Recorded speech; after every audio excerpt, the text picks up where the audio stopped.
देखिए, पहली बात तो ये है, 6 महीने के बच्चे, 4 साल के बच्चे,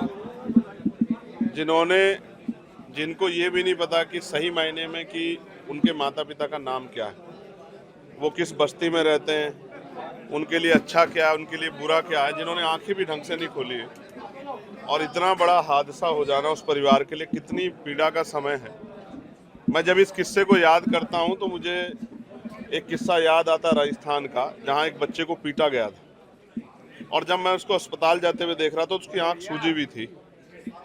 मैंने उस बच्चे को अपने बच्चे से मिला के देखा तो मुझे एहसास हुआ कि एक बाप का दर्द क्या होता है। तो सबसे पहले तो मैं इस परिवार के लिए अपनी संवेदना प्रकट करता हूं कि उनके परिवार पे बहुत बड़ा हादसा हुआ है। 6 परिवार के 6 लोग चले गए हैं, जिनको कल जो है वो, अगर आप जीवित रहते तो कोई डॉक्टर, इंजीनियर, IAS IPS अपना कोई कारोबार करता, रोजगार करता, तो देश में, प्रदेश में अपना योगदान करता। तो उनके घर तो बहुत बड़ी तकलीफ हुई है। उसको तो हम लोग शब्दों में इतना ही कह सकते हैं कि कुदरत, ऊपर वाला उनको दुख सहने की शक्ति दे, हिम्मत और ताकत दे। मैं उनसे मिला क्योंकि हमारी पूरी टीम लगातार उनके साथ काम कर रही थी और एक एक चीज़ के लिए हम लोग कोशिश कर रहे थे। लेकिन मैं उनकी हिम्मत की दाद दूंगा कि जितने लोग मदद करने के लिए आए उन्होंने सबको ना कर दिया। लेकिन ये जिम्मेदारी बनती है सरकार की कि जब इतना बड़ा हादसा हो और उनका आर्थिक नुकसान हो जाए बहुत बड़ा और लोगों की जान चली जाए, तो सरकार को ऐसी जगह पे मानवता के नाते परिवार के साथ खड़ा होना चाहिए। मेरी तो मांग है कि सरकार कम से कम 5 करोड़ रुपए का मुआवजा इस परिवार को दे, जिससे परिवार अपने पैरों पे खड़ा हो सके, क्योंकि इनका कारोबार भी लगभग खत्म हो गया और परिवार के बच्चे भी चले गए। तो इसके लिए मैं पत्राचार भी करूंगा, अधिकारियों से बात भी करूंगा। अभी गाड़ी में बैठते ही जो रिस्पॉन्सिबिलिटी है उसको मैं अदा करूंगा। ये मेरी जिम्मेदारी है एक जनप्रतिनिधि होने के नाते भी, कि क्योंकि हम सरकार तो नहीं है, हम होते तो कलम ही चलानी पड़ती, ऑर्डर ही करना पड़ता DM को। अभी तो हम कोशिश करेंगे कि इनकी जो भी मदद हो पाए। और इनके यहाँ एक जांच का प्रकरण बताया कि भाई जिसकी वजह से घर नहीं जा पा रहे हैं, वो जांच का प्रकरण भी क्या है उसकी जानकारी लेके उसमें भी इनके साथ कोई परेशानी ना, उसका भी हम लोग ध्यान रखेंगे। चलिए, ये तो योगी एक सवाल अलग है और है, पूरी दुनिया की इसमें नजरें टिकी हुई है। आप देख रहे हैं ईरान, इजराइल, उसके बाद ईरान पर हमला कर दिया गया। पूरी दुनिया में सभी मुल्कों में एक अलग ही तरह की चीज़ देखने को मिले कि जहाँ मन करे वहाँ जाके हमला कर, सब लोग काम नहीं मारेगा।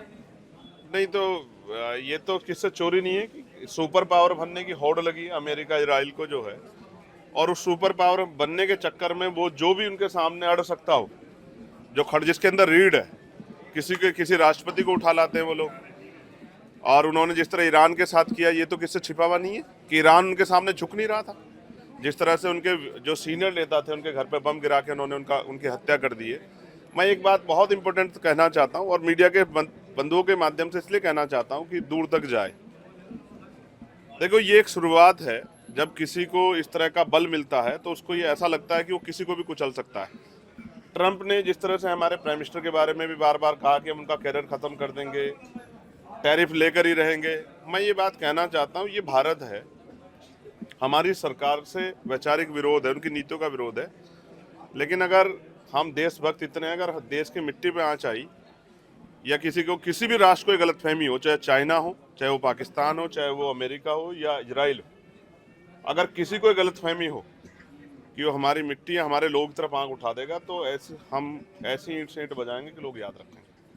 हमारे देश से बढ़ के हमारे लिए कुछ नहीं, चाहे वो अमेरिका हो या इजराइल हो। जिस तरह उन्होंने फिलिस्तीन को कुचला है, जिस तरह वो ईरान को कुचल रहे हैं, अगर उनको ये गलतफहमी हो कि वो भारत की तरफ भी आंख उठा लेंगे, तो भारत की मिट्टी में वो बल है कि जगह नहीं मिलेगी छिपने के लिए। हम अपने देश के लिए हर कुर्बानी देने के लिए तैयार। वैचारिक विरोध, राजनीतिक विरोध अपना अलग जगह है, लेकिन हमारा देश कमजोर नहीं है। ये मेरी तरफ से चेतावनी अमेरिका, इजराइल दोनों को कि वो हद में रहें। ये जो आंखें उन्होंने दिखाई हैं, क्यों दिखाई हैं, ये सब जानते हैं। भारत है ये, इसका इतिहास याद रखें। अंग्रेजों को खदेड़ दिया था इस भारत ने, ये मैं स्पष्ट तौर पे कर रहा हूँ। मेरठ में कुछ चीज़ें हैं जो बहुत इंपॉर्टेंट है। जिस तरह से एक बच्चे के साथ MIT के इंस्टीट्यूट में पिटाई हुई, ये नहीं होना चाहिए। इस तरह की हिंसा को बढ़ावा नहीं दिया जा सकता, ये गलत। और मेरे मांग है, अभी कपसाड़ के परिवार की मांगे भी अधूरी है, मैं अभी कोशिश करूंगा परिवार से मिलूं। ये अच्छा नहीं है। सरकार की जिम्मेदारी है कि जो मांगे अधिकारी वादा करते हैं उनको पूरी करनी चाहिए।